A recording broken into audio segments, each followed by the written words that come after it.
Hello, welcome to Fumi's Realm, where we talk about art and whatever I want.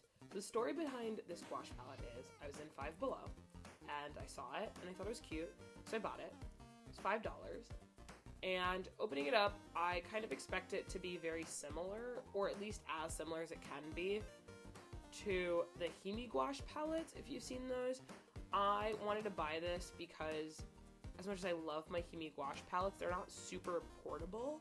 So I thought this size I could maybe use when I go out, when I leave just my room and my art space, and I go somewhere else like a cafe or someone else's house or outside to paint. This is just a lot more manageable than the Himi gouache palette, which is a fair amount bigger. So opening this up, I was expecting it to be, again, just like the Himi gouache palette, but I was kind of surprised. It had mixing space on the lid, which I was expecting, but then all of the paints had their own individual like caps on them, which made it a little hard to get out of the palette itself, but it all had these little caps on it, and the plastic was like a fair bit thicker than the Himi gouache plastic. Opening up the little cap, I saw what I was kind of expecting to see, which is like that McDonald's sauce cover. But to compare this to the Himi palette, here is the 18 color palette. I've had this for like 5 years, so it's gross. Don't talk to me about it. Literally leave me alone.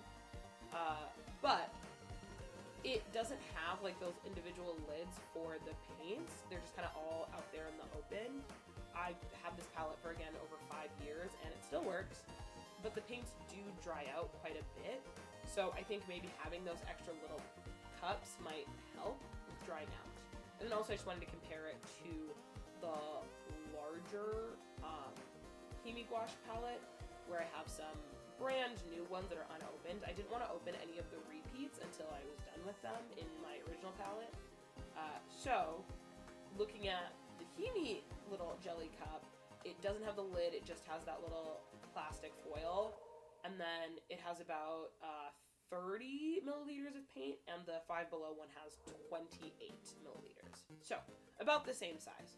Now, getting into opening these, like I said, the lids make it a little harder to get them out of the palette, but opening these is pretty much exactly like opening the Himi gouache palettes.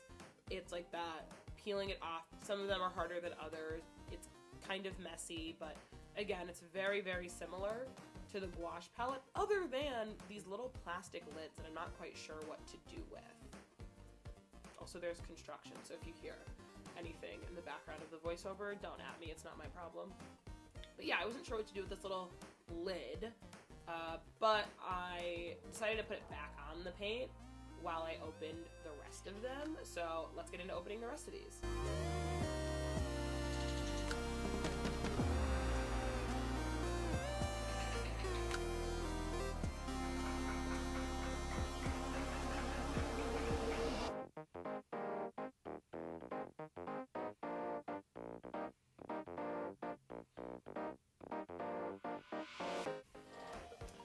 Alright, so the first thing I wanted to do was swatch them, and yikes, guys, like, yikes. I didn't have the highest expectations for these paints. I was definitely thinking that they would be, you know, not obviously as high quality as like Holbein or Winsor Newton paints, but I was not expecting this. Let's start with the white. It was like cottage cheese. It was chunky. It was like, it took me so many layers, and like you can't see how thick it is to get any amount of opacity, but whew, it was difficult. Then, and let's not even get into how I think this is a strange color palette. At least it's a strange color palette for me. This gouache, it just doesn't have any of the properties that I expect gouache to have. So for example, like, the biggest red flag and issue that I had with this paint is that it wasn't water soluble. So like when you use gouache, you should be able to mix it with water, and the paint should sort of like dissolve and mix with the water, and it should like be able to be thinned out, and you can still use it and retain some of its opacity depending on how much water you use. And this paint, like, if you look in my paint water, and I'm looking at it right now as I'm doing this voiceover, like, it has, like, little chunks of this paint because this paint is not water soluble. It's not mixing with the water at all.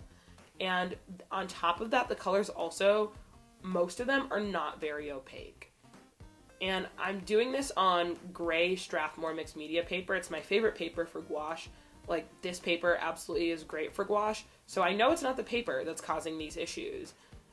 And I'm using the same brushes I always use. This paint is a little bit of nightmare. So you're just going to watch me struggle for the rest of this video. The orange was okay. Some of the other colors, like the orange was okay. I wasn't mad at the orange. The purple, kind of like, they also had different consistencies. All the paints had different textures and consistencies. Like some of them, kind of, it's like you described gouache to someone and then they made this. Or they kind of felt like a really cheap acrylic, kind of, but not even like cheaper than like the 50-cent, what is it, like, what's that brand called, like Craft Smart or like Crate and Barrel, like those paints I think are more usable than this gouache paint. And it was so hard to like get anything going with this paint. I also want to say the color selection was really strange to me. I felt like, you know, they had a cool and a warm red. Great, that makes sense. Yellow, I get. This really light sky blue, which I thought was a strange choice, especially because they don't have like a warm blue and a cool blue. And then this very cool green, which was like a pretty color, but I don't think it was like a necessary color, especially when when you're missing colors that I think are basic necessities, like a blue. I think adding things like a peach tone or an orange or this kind of green, really, really confusing. After swatching, I wanted to just do a little test painting. So I sketched out a fig because I love painting figs and tried to paint it with this gouache. And first mistake, I approached this fig like I was using my normal gouache, whether it was the Himi gouache or there's this Royal Talons gouache that I've been using recently. I was approaching it like I was using that paint, and that was not the move with this gouache at all, because I really like to work in like thin layers first and then move on to thicker paint as I'm getting closer to the end of the painting. And that was not an option with this paint because the layering was non-existent. It was so difficult to layer or blend this paint. It didn't want to move around. And like I said, because all the colors kind of had different consistencies, they didn't mix well with each other too. So it was really hard to try and like get any amount of like value shift or like hue changes because the paint didn't want to mix with itself.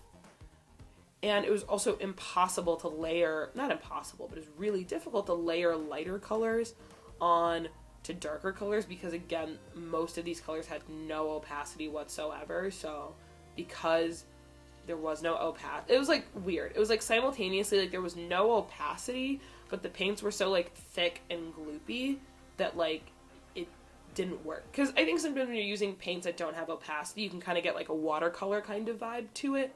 But it wasn't even that. It just was like the color underneath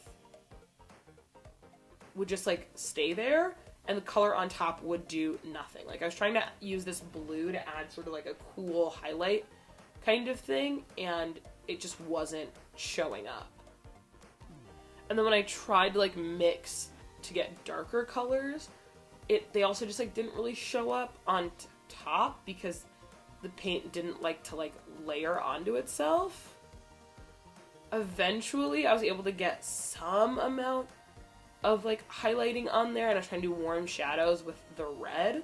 What I found out is the warm red is probably the best paint in this palette. It's the most opaque and it's the most traditionally gouache-like. So I was sort of mixing that into most of the other colors just to help with the consistency a little bit. Something that was a major issue in this palette was the white. It is so important to have a high quality white gouache because it not only helps lighten the colors, but it also helps give them an amount of opacity and like makes them more opaque. And because the white in this palette was so just absolute dog water, it couldn't do either of those jobs. So I was trying to use the red to kind of accomplish some of that, but then that wasn't working super well. So yeah, when I was trying to add any amount of dimension to this fig, it just was not easy. It wasn't easy at all.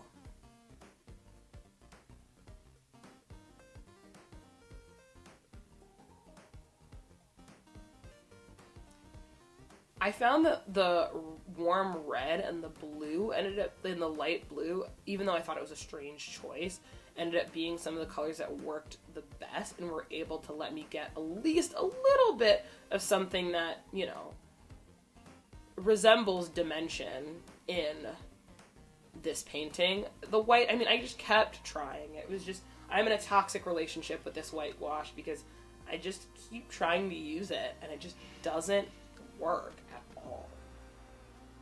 So then, after I sort of was done trying to make this fig work, I decided to try and see what I could do about the background, to sort of see what I could do there. I was hoping that I'd be at least be able to get some like flat color in the background, because with gouache you're supposed to be able to paint really, really, really flat, even colors. So I was trying to see, like, if I go on a larger area of just one tone, can I get like a really flat kind of look? And it wasn't too bad. It wasn't great. This paint is really, really streaky, and looking at the painting now, it's just not fantastic. But I think this ended up working a lot better than I was expecting, especially after the experience I had with like all the other colors just not being very opaque. But you know, one layer of this blue paint, it wasn't too bad. So then I wanted to give these paints another shot with a different sort of doodle. So I doodled a bunch and like sketched out a bunch of fruits, and now I know I can't approach the paint after painting the fig and working on these fruits. I realized that I couldn't approach this paint like it was normal gouache that was going to work the way that I normally work. So I was really using like no water. I was trying really hard not to mix or layer the colors too much or anything like that, which was really difficult for me because that's not really the way that I'm accustomed to painting. And trying to get at least some detail or color variation in some of these fruits, but I mean, the truth is that this paint just doesn't layer on itself and it doesn't mix super well, so it's really hard to kind of accomplish anything. For me, at least. I mean, I'm sure there are other people who may have found success with this paint. I am certainly not one of them. I found that if you really don't use any water and you kind of keep your expectations kind of not super high, then you can maybe kind of work with it. And I know people are going to say, like, oh, it's not the materials, it's not the materials, it's the artist. Yeah, it is the artist. Girl, this is not for me. I struggled with these paints. They were not working for me. I do not harbor the skill set there is to use these paints. But I think bottom line, the issue with these paints is that it's being marketed as like a gouache paint, and it does not have any of the properties that you need in a gouache paint. It's not water soluble, the colors don't layer, it's not extremely flat, it's not opaque. So all of those things that make gouache essentially are missing. So like whatever kind of paint that this is, whether that's like a acrylic or whatever like paint this actually is, it's not really something that I would consider like a high quality gouache. And I'll say this, it was $5 for 12 colors, so I definitely should have metered my expectations even more than I did. But I was definitely expecting, you know, a little bit more. I was definitely expecting it to be, you know, at least usable or like a passable kind of cute little thing to have that would be able to like be used for like sketchbooking. Obviously not final work, not commissions or anything like that, but like, you know, sketchbooking or like messing around. But it's, these paints were so, for me at least, so not a joy to use that I would not recommend that, especially when I feel like there are other paints on the market at a comparable price point that are going to suit you a lot better. Or let me rephrase. There are a lot of paints on the market at a comparable price point that suit me a lot better and that I would sooner recommend for people who want to get into gouache or you just need like a cheaper option. This is not one of my this would not be one of my recommendations at all. And again, like, I'm also not putting that much stock into it. I mean, it was an impulse buy at a $5 store. It was $5. The way I felt when I bought it was like, if it's good, oh my god, that's amazing, that's great. If it's not good, well, you know, it's not really too bad. And also, because it has the same format as the Himi palette, I'm going to see if I can fit my Himi cups into this palette, because then it'll still function as like a viable travel palette. I'll just be able to use it with paint that I actually like, but it'll still, you know, serve that purpose. And I'll say this, like, to me, the box was worth $5. Like the plastic case was worth $5. So if I can transfer Himi paint into it, then for me that's a win. Even though these these paints were definitely not a win at all. These paints were a big L. So, you know, these fruits were rough. They were definitely tough. They were super tough. And I was trying to like layer and maybe get, you know, a little bit of highlighting going with the pink because the white was kind of a no-go. But ultimately, I did kind of give up on this painting and I went in with colored pencils, which I will say, because I use colored pencils over gouache, that's super important. And I was able to take the white colored pencil, the Prismacolor one that's really, really opaque, and it did show up really well on this gouache. And when it dried out, it did dry super flat, and it was able to take the colored pencil. So at least that was good.